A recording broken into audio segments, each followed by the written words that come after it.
لباسا یواری سوآتکم وریشا، کہ ہم نے تمہارے لیے لباس اتارا ہے، یا بنی آدم قد انزلنا علیکم لباسا یواری، جو تمہارے بدن کو چھپائے گا۔ اور دوسری چیز یہ بیان فرمائی وریشا، یہ لباس جو اللہ تعالیٰ کی طرف سے اتارا گیا ہے یہ تمہارے لیے زینت کا بھی سبب ہے، یہ بیان کیا قرآن نے کہ لباس جو ہے زینت کا بھی سبب ہے۔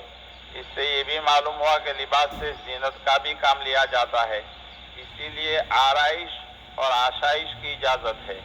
آسائش یعنی لباس کے اندر کوئی ایسی شکل اختیار کرنا کہ راحت حاصل ہو جائے، مثلاً اللہ تعالیٰ نے حیثیت دی ہے تو اس لیے 15 روپے فی میٹر کے بدلے 25 روپے میٹر والا کپڑا خریدتا ہے تاکہ جسم کو راحت ہو، تو اس میں کوئی حرج کی بات نہیں۔ اسی طریقے سے آرائش یعنی شریعت کی حدود میں رہتے ہوئے بقدر ضرورت، شریعت کی حدود میں رہتے ہوئے بقدر ضرورت زینت اختیار کرنے کی اجازت ہے۔ اس لیے اللہ تعالیٰ نے لباس کو زینت کا سبب بنایا ہے۔ البتہ زینت کے باب میں کچھ حدود ہیں۔ مردوں کے لیے ایسی زینت اختیار کرنا جو عورتوں کے خاص امتیاز میں سے ہے، اور عورتوں کے لیے ایسی زینت اختیار کرنا جو مردوں کے مشابہ کرنے والی ہو، اس کی اجازت نہیں ہے۔ اسی لیے حدیث پاک میں آتا ہے کہ ایسے مردوں کے اوپر لعنت کی گئی ہے جو عورتوں کی مشابہت اختیار کرنے والے ہیں۔ مرد اگر عورتوں کی طرح لباس پہنے تو اس پر لعنت ہے، اور ایسی عورتوں پر لعنت کی گئی ہے جو مردوں کی مشابہت اختیار کرنے والی ہے۔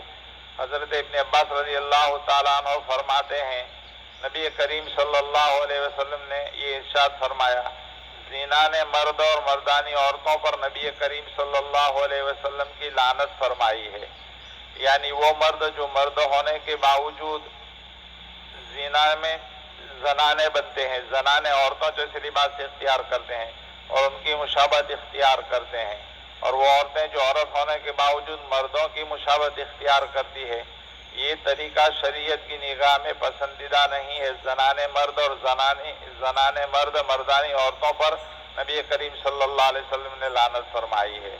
تو دوسری چیز یہ ہے کہ وہ لباس تکبر میں ڈالنے والا نہ ہو، ایسا لباس جو آدمی کو فخر اور غرور میں ڈالنے والا ہو، اور اس سے بڑائی اور تکبر مقصود ہو کہ لوگ مجھے دیکھیں اور بڑا سمجھیں، اس کی بھی شریعت نے اجازت نہیں دی ہے۔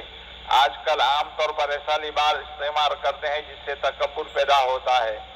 مثلا ایک قمیص جس کے اندر کام چل جاتا ہے اتنے ڈالر کا ہے، اب اسی طرح کا وہ قمیص دوسرا لے لے جو مارکے والا ہے ذرا اچھی طرح، اور اس میں مقصد یہ ہے کہ تکبر اور فخر دوسروں کو بتاتا پھرے کہ دیکھو اتنے اونچے مارکے کا پہنتا ہوں، یہ غلط ہے، شریعت نے اس کی اجازت نہیں ہے۔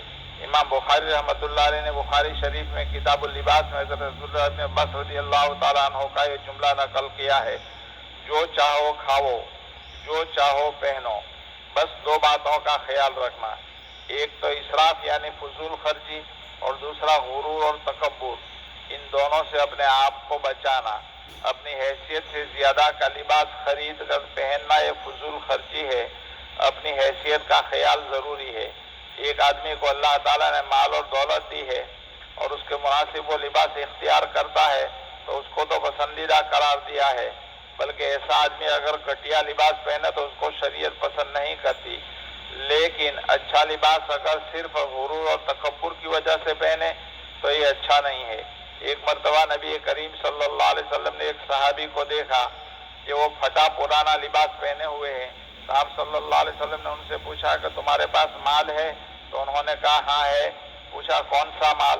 تو کہا اونٹ اور بکریاں، گھوڑے، غلام سب ہے۔